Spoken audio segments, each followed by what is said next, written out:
Ya, bismillahirrahmanirrahim. Assalamualaikum warahmatullahi wabarakatuh. Alhamdulillah sahabat sekalian, jumpa lagi nih di konten Kultum semangatbantu.com. Ya, Kultum ini kalau saya sering sampaikan ini kuliah terserah antum sebetulnya. Bukan kuliah 7 menit. Kadang bisa lebih 7 menit, kadang kurang 7 menit. Jadi terserah antum aja. Ya, alhamdulillah. Semoga mudzakarah singkat kita ini menjadi asbab hidayah.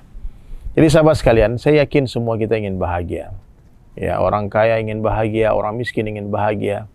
Ya, raja-raja ingin bahagia, rakyat biasa ingin bahagia. Artis-artis, pengamen jalanan, semua ingin bahagia.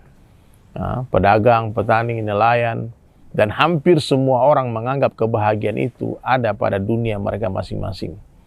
Apa kata petani? Kalau saya bertani, kemudian saya dapat hasil pertanian yang banyak, saya panen, saya punya duit yang banyak, kemudian saya beli mobil, saya beli rumah, saya punya uang banyak, beli perhiasan emas, intan berlian untuk istri saya, beli kapal, maka saya bahagia.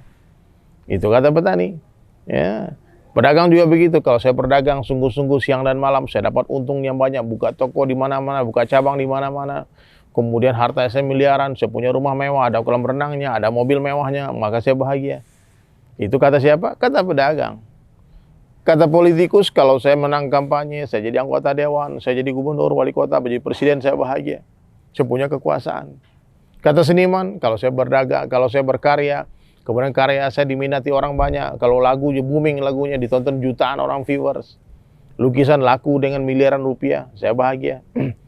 Tapi ternyata hadirin sekalian, yang kita lihat di lapangan, yang kita lihat di masyarakat, banyak orang kaya tak bahagia, banyak petani-petani tak bahagia, banyak orang-orang pejabat-pejabat tidak bahagia, banyak banget, dan banyak artis-artis yang mati bunuh diri. Hadirin sekalian, mati bunuh diri, dia tidak bahagia.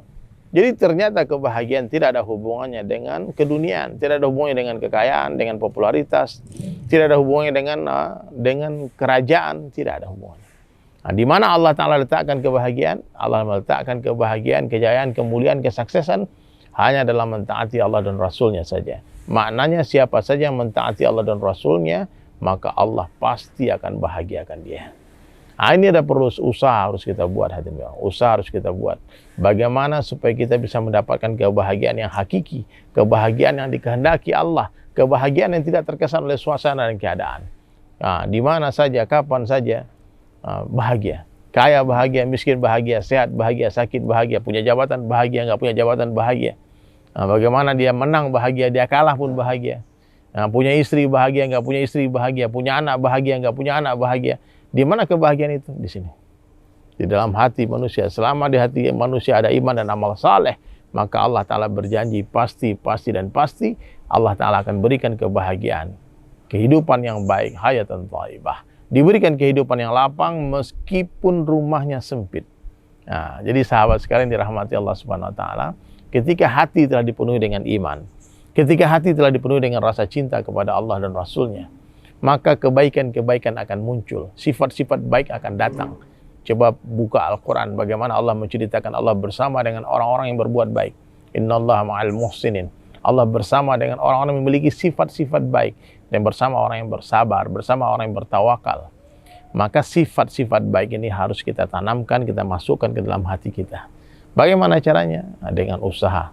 Usaha yang dahulunya pernah dibuat oleh baginda Rasulullah sallallahu alaihi wasallam. Usaha dakwah ilallah, mengajak manusia kepada Allah, mengulang-ulang tentang pembicaraan kibri Allah, mengulang-ulang pembicaraan tentang kebesaran Allah. Ini harus kita lakukan, hadirin sekalian. Nah, maka di mudzakarah singkat ini, saya ingin mengajak teman-teman sekalian untuk jadi orang baik. Jangan pernah lelah menjadi orang baik. Jangan pernah capek menjadi orang baik. Di mana saja, apapun keadaannya, jadi orang baik. Kalau menulis, tulislah yang baik-baik. Kalau bicara, bicaralah yang baik-baik. Kalau mendengar, dengarkanlah yang baik-baik. Kalau bersangka, sangkalah yang baik-baik. Bagaimana sangka baik, hadirin mulia? Sangka baik kepada Allah, sangka baik kepada hamba Allah, sangka baik kepada siapa saja. Kalau kita husnuzon, insya Allah mati kita husnul khatimah. Tapi kalau kita suuzon, kemungkinan besar mati kita suul khatimah. Na'udzubillah min zalik.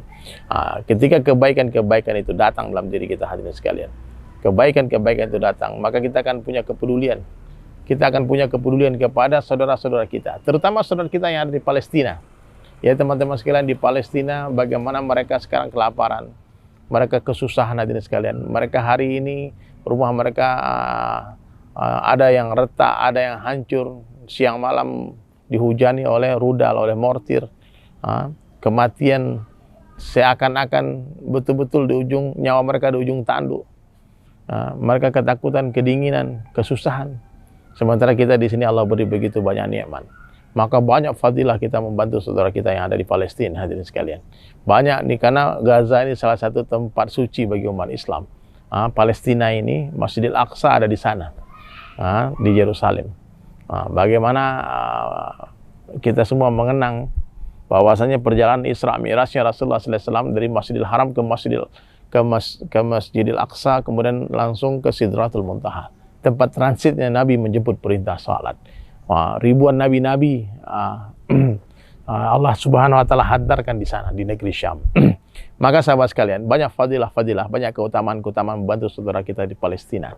Insyaallah kalau kita betul-betul beriman, kata Nabi sallallahu alaihi wasallam, tidak sempurna iman kalian sebelum kalian mencintai saudara muslim kalian seperti kalian mencintai diri kalian sendiri.